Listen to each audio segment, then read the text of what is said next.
எனக்கு ஒரு சந்தேகம், இந்த பொருத்தம் பார்த்து கல்யாணம் பண்றாங்க, அப்படி பொருத்தம் பார்த்து கல்யாணம் பண்ணவங்களுக்கு ஏன் திடீர்னு டைவர்ஸ் வருது? இப்போ சார் ஒரு பொண்ணுக்கு வந்து 34 வயசுக்கு மேலே திருமணம் வச்சுக்கோம், வீட்டில் ஒரே பொண்ணு, அந்த பெற்றவங்களுக்கு வந்து ஒரே பொண்ணு. இந்த பொண்ணுக்கு 34க்கு மேலே திருமணம் நடக்கணும் ஒத்துக்குவாங்களா? ஒத்துக்க மாட்டாங்க. ஏன் அப்படி கேட்குறீங்க? எல்லா ஜோசியரும் வந்து 27 முடின்றாங்க. ஒரு சிலர் வந்து திருமணத்தை வந்து பிரச்சனைன்னு சொல்கிறாங்க. எல்லா குடும்பத்திலையும் பிரச்சனை இருக்குதுன்னு செய்யுது. இப்போ நீங்கள் சொன்ன மாதிரி நான் சொன்னேன், உங்கள் வீட்லேயும் பிரச்சனை இருக்குது. இந்த பொண்ணுக்கு வந்து நீங்கள் இப்போ பண்ணக்கூடிய நேரம் இல்லை. 34 சார், 34 வயசுல பொண்ணுக்கு திருமணம் பண்ணாலும் அவங்க திருப்பி கேட்டுட்டாங்க. அப்போ கேட்கலைன்னா நம்ம என்ன செய்வோம்? பண்ணி பாருங்க, பிரச்சனை வரும். அப்போ பிரச்சனை நடக்கதான் செய்யும். அப்போ 34 வயசுல அந்த பொண்ணுக்கு இன்னும் திருமணம் நடந்து நல்லா இருக்காங்க. எனக்கு தெரிஞ்சு நெல்லை வசந்தன் கிட்ட ஒரு தெரிந்த ஒருத்தருடைய ஜாதகம், பையன் ஜாதகத்தையும் பொண்ணு ஜாதகத்தையும் கொடுத்தா, இது ரெண்டுமே பொருத்தமே இல்லாத ஜாதகம் இல்லை. ரொம்ப அவங்க தீர்மானிச்சிட்டாங்க கல்யாணம் பண்ணணும்னு ஃபேமிலியில். அவங்க ஏதோ ஒன்றுக்குள்ளே ஒன்று உறவு, என்ன பண்ணினாலும் 3ஆவது வருஷம் டைவர்ஸ் ஆகிடும் அப்படிங்கிறார். அதுக்கு பிறகு நீங்கள் அவங்ககிட்ட சொல்லுங்க, இதுதான் நடக்கும்னு சொல்லுங்க. இதையும் மீறி பண்ணிக்கணும்னா பண்ணிக்கிட்டோம். சொல்லும்போது கரெக்டாச்சு, 3ஆவது வருஷத்துல டைவர்ஸ் ஆயிடுச்சு. அதான் சார், இப்போ சொல்லும்போது அவங்க ஏற்றுக்க மாட்டாங்க. எந்த பெற்றவங்களும் ஏற்றுக்க முடியாது. என் பொண்ணை வச்சுட்டு பார்க்க முடியுமான்ட்டு ஒரு பொண்ணு.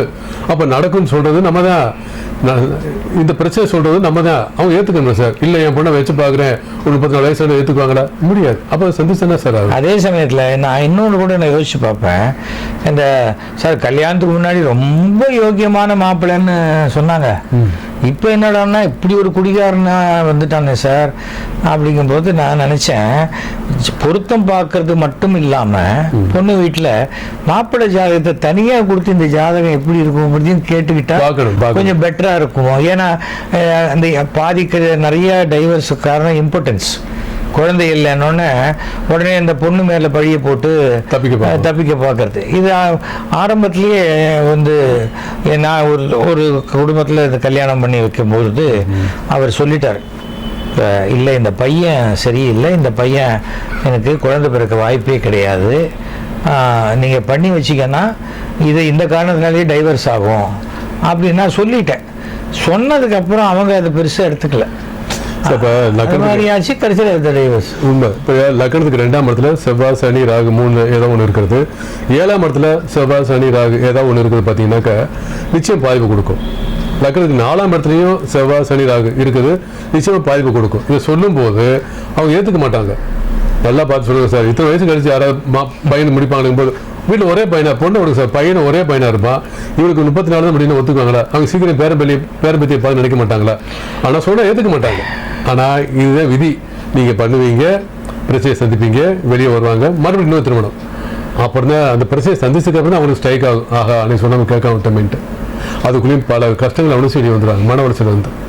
அப்போ அந்த செவ்வாய் சனி ராகுன்றது 2ஆம் இடத்துல 4ஆம் இடத்துல 7ஆம் இடத்துல இருந்துச்சு அப்படின்னா நிச்சயம் அவங்க வாழ்க்கையில் சந்திச்சு வெளியே வரும். இது சொல்லும்போது கேட்கணும். பெற்றவங்க நீங்கள் கேட்குற கேள்வி அதான் என்ன சொல்லும்போது கேட்கணும். கேட்கலைங்கும் போது நான் திடீர்னு ஒரு நாளைக்கு என்கிட்ட வசந்தன் சொன்னார், உங்களுக்கு எம்எல்ஏ சீட்டு கொடுப்பாங்க சார். நான் பணமே கட்டல, எனக்கு எப்படி சீட்டு கொடுப்பாங்க?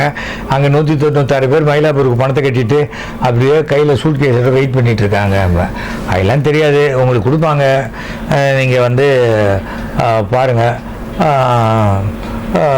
ஒரு 1200 ஓட்டில் ஜெயிப்பீங்க, இல்லாட்டா 12,000 ஓட்டில் ஜெயிப்பீங்கன்னாரு. கடைசியில் நான் சரி சார் அப்படின்னு சொல்லிட்டு வசந்தே ஒரு டீயை சாப்பிட்டுட்டு காரில் வரேன். என் ஒய்ஃப் ஃபோன் பண்ணுறாங்க, என்னங்க உங்கள் பேர் ஜெயா டிவியில் ஓடுது, உங்களுக்கு ஏதோ சீட்டு கொடுத்துருக்காங்களா?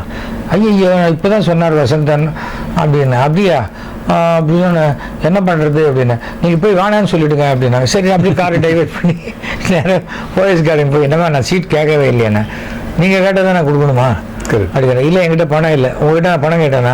இப்படி கேட்டால் நான் என்ன நான் என்னம்மா பண்ணுறேன்? மரியாதையாக போய் பணத்தை கட்டிட்டு வேலையை பாருங்க. இல்லைம்மா நான் பிரச்சாரம் பண்ணிட்டு வரலான்னு பார்க்குறேன். ஏன் நான் பண்ண போகிறேன் போகிறாதா? நீங்கள் பாருங்க, உங்களுக்கு நான் வந்து பிரச்சாரம் பண்ணுறேன். இப்போ கரெக்டாக 1200 ஓட்டில் ஜெயிச்சேன் சார். அது பெரிய விஷயம் சார். இப்போ அப்புறம் அதே இப்போ கேட்டாங்க என்ன, என்ன சார் உங்களுக்கு என்ன சார் உங்களுக்கு உடனே எம்எல்ஏ சீட்டு கிடச்சிருந்தாங்க. இல்லை சார் நான் சீட்டே கேட்கல. அப்போது நெல்லை வசந்தனும் எங்கிட்ட சொன்னால் நீங்களும் எனக்கு சொன்னீங்க எலெக்ஷனில் நின்று ஜெயிக்கிற இது உங்களுக்கு கிடையாது, ஆனால் பதவி உண்டு. நீங்கள் சரி ஓகே எலெக்ஷனில் நீங்கள் அரசியல் சம்மந்தம் இல்லாத மாதிரி இருந்தால் கூட இப்போ அரசியலுடைய வேனில் ஏறி போதான் போறீங்க, ஒரு ரவுண்ட் வரதான் போறீங்க, அது நடக்கதான் போகுது. போலீஸில் போகாத வரைக்கும் எல்லாமே நல்லதுதான்.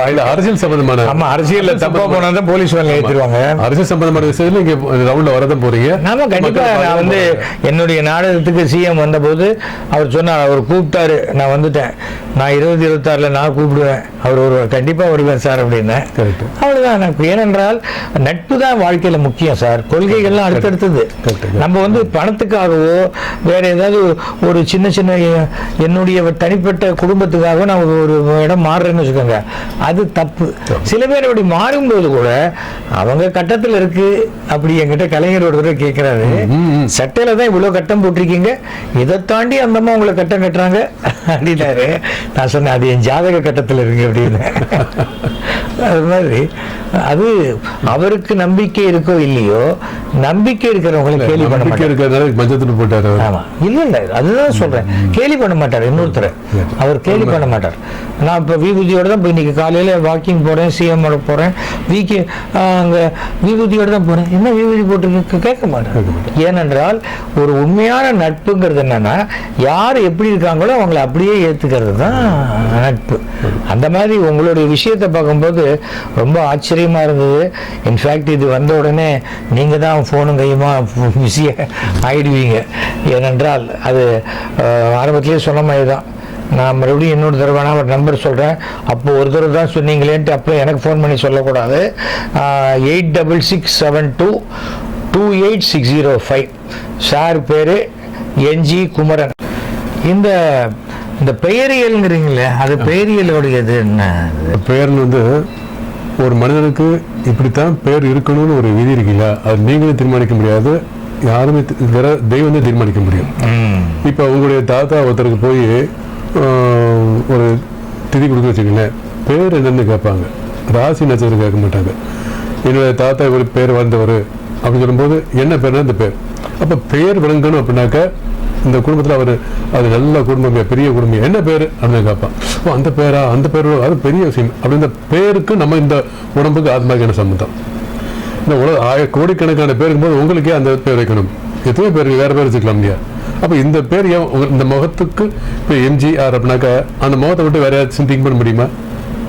இப்போ எஸ்சி சேவர் சார் அப்படின்னாக்கா இந்த முகத்தை விட்டு வேற யாரும் பேர் வச்சா உங்களுக்கே ஒப்பாது. அப்போ இந்த முகத்துக்கும் அந்த பேருக்கு ஒரு பொருத்தம் இருக்கணும் சார். அந்த பேர் செலக்ட் பண்ணி கரெக்டாக கொடுத்துட்டோம்னா அந்த பேர் விளங்கும். அதான் இப்போ எனக்கு எல்லாம் பார்த்தீங்கன்னா நான் வந்து நாடி பார்க்கும்போது சந்திரசேகரன் வரும். ஏன்னா எனக்கு பிறக்கும் போது வச்ச பேர் சந்திரசேகரன். மகா பெரியவருடைய பெயரை வச்சது சந்திரசேகரன் வச்சாங்க.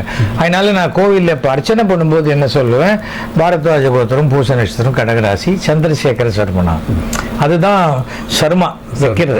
அப்புறம் அதுக்கு பிறகு அது எஸ்வி சேகருங்கிறது ஸ்கூல்ல வைக்கிற பேர். அது வந்து அந்த பெயருக்கு நம்ம முகத்துக்கு தொடர்பு இருக்கணும். அந்த முகத்துக்கு தகுந்த மாதிரி பெயர் செலக்ட் பண்ணி வைக்கணும்.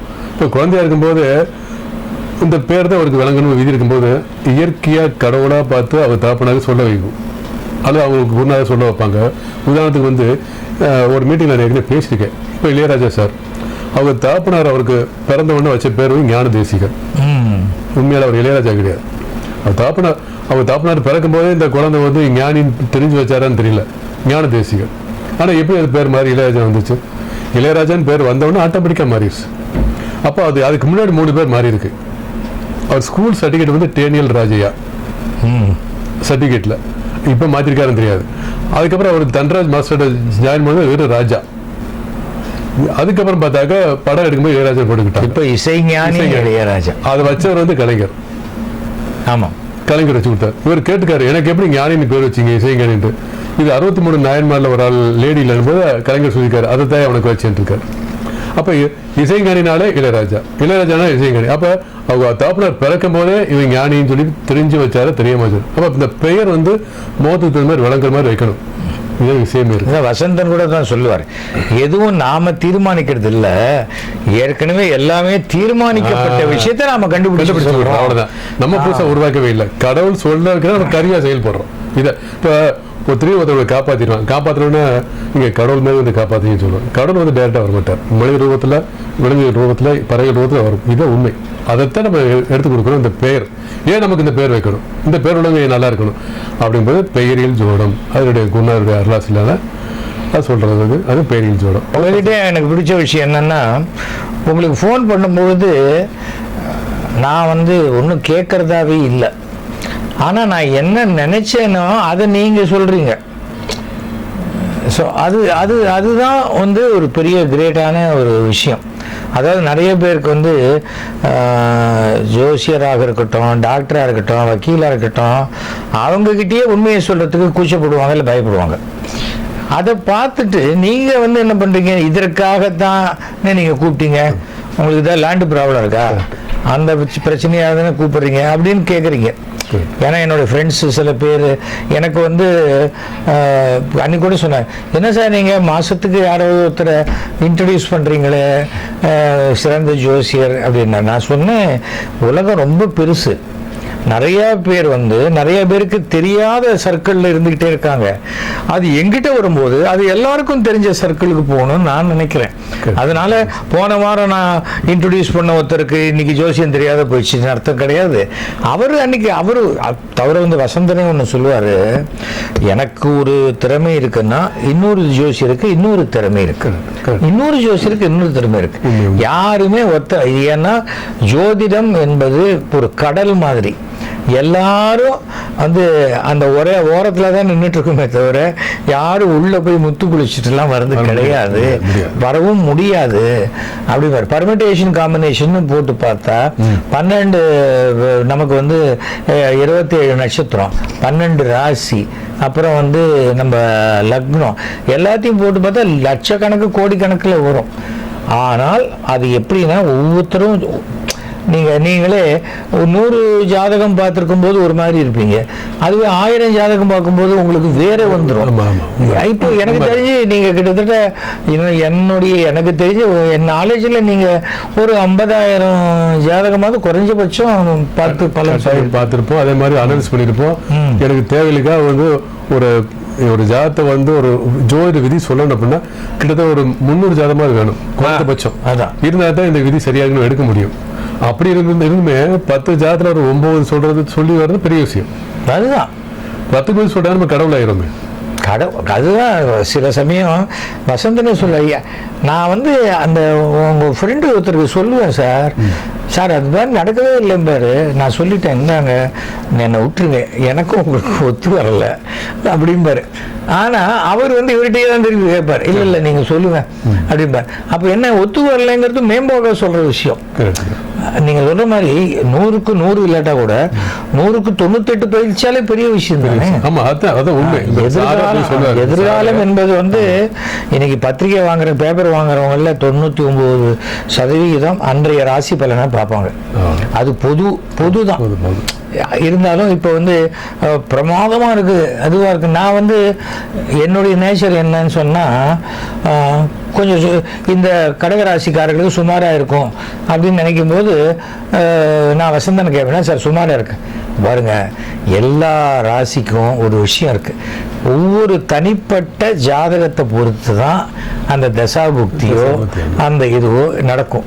நீங்க ஒன்றும் பயப்படவே வேணாம், உங்க ராசிக்கு நல்லா இருக்கு, உங்க ஜாதகத்துக்கு நல்லா இருக்கு, பேசாத போயிட்டே இருக்கு. சாரே சொல்லுவாரு, இன்னைக்கு இந்த ராசிக்காரங்க இந்த லக்னத்தில் உள்ளவங்க தான் வருவாங்க, இன்னொரு இந்த பேர்ல உள்ளதான் வருவான்னு கரெக்டாக ஏதோ ஒரு விஷயத்தை எடுத்து கொடுத்துருவாரு. அதைத்தான் இப்போ நம்ம ரொம்ப பேர் ஃபாலோ பண்ணுறாங்க, இல்லை நானும் ஃபாலோ பண்ணிட்டு இருக்கேன். நிச்சயமா இது வந்து ஒரு அற்புதமான விஷயம் சார். அதே போல ஓரை பார்த்து ஒன்று செய்யும்போது அப்போ ராவுகாலயமாக வேண்டாம், எதுவும் பார்க்க வேண்டாம் அப்படிங்கிறாங்க. சிலர் வந்து ஓரை மேலே நம்பிக்கை வச்சிருப்பாங்க சார், கரெக்டாக வேலை செய்யும். நான் எனக்கு ஓரை தான் நல்லா, நான் அது ஓரையை வச்சு தான் இது பண்ணுவேன். அதே போல் அந்த ஓரை விஷயத்தில் இன்னொன்று சொல்லுவாங்க, 6லேருந்து 7, 7லேருந்து 8பாங்க. ஆனால் ஆக்சுவலாக அன்னைக்கு 6:30 மணிக்கு சூரிய உதயம்னா 6:30லேருந்து 7:30. ஆமா 6லேருந்து 7 பார்க்கக்கூடாது. கரெக்ட் அந்த 6லேருந்து 7:30, 7லேருந்து 8:30. அப்போ வந்து காலத்தில் 6 மணிக்கு வர அதே ஓரை வந்து இப்போ 1 மணிக்கு வரும் மத்தியானம். அது நம்ம அன்னைக்கு வந்து 6:30 மணிலேருந்து பார்க்கணும், மத்தியானம் வரும்போது 1:30 மணிக்கு பார்க்கணும். ஓரா சிஸ்டம் தனி ஒரு கலை சார். அது கரெக்டாக ஃபாலோ பண்ணி வருது அப்படின்னாக்கா சாதிக்கலாம், ரொம்ப ஜெயிக்கலாம். இல்லை நம்ம சொல்லி அந்த ஓரை டயத்தை மட்டும் தெரிஞ்சா போதும், இது படிக்கணும் அவசியம் இல்லை. அது மனப்பாடமாக இருந்தால் போதும். அந்த ஓரையை கனெக்ட் பண்ணி செய்யும்போது ஒரு சிலருக்கு பழிக்கும் சார், சூப்பராக இருக்கும். குளிகை சில பேர் பார்க்குறாங்க. குளிகைங்கிறது வந்து சாதாரணமாக அந்த டெத்து ஆகும்பொழுது அந்த ஈமச் சடங்கு பண்ணுறதுக்கு பார்ப்பாங்க. அது பார்க்கும்போது குளிகையில் பண்ணக்கூடாதுன்னு சொல்லுவாங்க சில விஷயங்கள். ஏன் பண்ணக்கூடாதுன்னு சொல்லுவாங்கன்னா, அதில் குளிகையில் பண்ணுறது ரிப்பீட் ஆகுமா. ரிப்பீட் ஆகும். அப்படி ஒரு நல்ல விஷயத்துக்கு குளிகையில் போனால் நடக்கும். குளிகையில் வந்து ஒரு பொருளை விற்றுக்கிறேன்னா தொடர்ந்து எல்லாத்தையும் விற்கிற மாதிரி ஒரு சூழ்நிலை வரும். குளிகையில் நீங்கள் ஒரு பொருள் வாங்குறேன்னா, ஒரு நிலம் வாங்குறேன்னா தொடர்ந்து வாங்கக்கூடிய வாய்ப்பு ஏற்படும். நமக்கு பாதி விஷயம் அறகுறையாக புரிஞ்சுக்கிட்டு நம்ம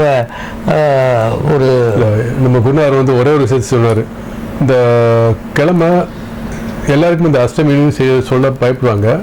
இந்த குருநாதர் சொன்னார், இந்த இன்னைக்கு அஷ்டமி வருது, உனக்கு நல்ல ராசி, அன்னைக்கு அந்த கிழமை வந்து குளிகை டைம் வருது, அன்னைக்கு போய் அக்கௌண்ட் ஓப்பன் பண்ணினார் அந்த டைமில். கரெக்ட், குளிகை டயத்தில். ஏன்னா அது பெருகும் சார், அப்படின்னா அக்கௌண்ட்டாக பெருகும். ஆக்சுவலாக சனி ஓரையில், சனிக்கிழமை சனி ஓரையில் அக்கௌண்ட் ஆரம்பித்தாலே ரொம்ப பெருசாக இருக்கும். நான் கேட்டேன், அக்கௌண்ட் ஓப்பன் பண்ண வருஷம் 10 அக்கௌண்ட் ஓப்பன் பண்ணுவேன் சார் குளிகை டயத்துக்குன்னு. பணம் பெருமையா போயான்னு அது கடைப்பிடியத்தில் அது நடந்துகிட்டு இருக்கு. அதான் அது மிகப்பெரிய விஷயம் உண்மையிலே. அதை இப்போ எல்லாரும் ஃபாலோ பண்ணுறாங்க, கரெக்டாக ஒர்க் அவுட் ஆகுது சார். நீங்கள் சொல்கிறது நல்ல வேலை, அதை கேட்டீங்க, ஞாபகப்படுத்துறீங்க. சூப்பர் சார், ரொம்ப சந்தோஷம். அதாவது எனக்கு வந்து ஒரு நல்ல திறமையான, ஏன்னா திறமைகள் மதிக்கப்படணும். எந்த துறையாக இருந்தாலும் எல்லாருக்கும் வாய்ப்பு கிடைக்கணுங்கிறது ஒன்று இருக்குது. அதை தாண்டி திறமைசாலிகள் மதிக்கப்பட்டால் அந்த சமூகம் சிறப்பாக இருக்கும். அதுதான் எனக்கு ஒரு இது. நீங்களும் நானும் மீட் பண்ணணும்னு கிட்டத்தட்ட 1 மாசமா நினைச்சாலும் இன்னைக்கு இந்த நேரத்தில் மீட் பண்ணணும்னு இருக்குன்னா அந்த டயத்தில் தான் அது பண்ண முடியுது. முடியாது, அது முடியவே முடியாது சார். எத்தனை பேர் கோவில் வாசல்ல கடை போட்டிருக்கான், ஆனா எத்தனை பேர் கோயிலுக்கு உள்ள போக முடியுது? அந்த அந்த பாக்கியம் இருந்தால் தான் போக முடியும். உங்கள் அனைவருக்கும், இந்த மாதிரி நம்பிக்கை உள்ளவர்கள் அனைவருக்கும் கடவுளுடைய அருளால் உங்கள் வாழ்க்கையில் உங்களுடைய பிரச்சனைகள்லாம் தீர்ந்து மிக சிறப்பான ஆண்டாக, சிறப்பான எதிர்காலம் உங்களுக்கு அமைய எல்லாம் வல்ல இறைவனை நான் வேண்டுகிறேன். நன்றி, வணக்கம். ரொம்ப தேங்க்ஸ் சார், ரொம்ப சந்தோஷம்.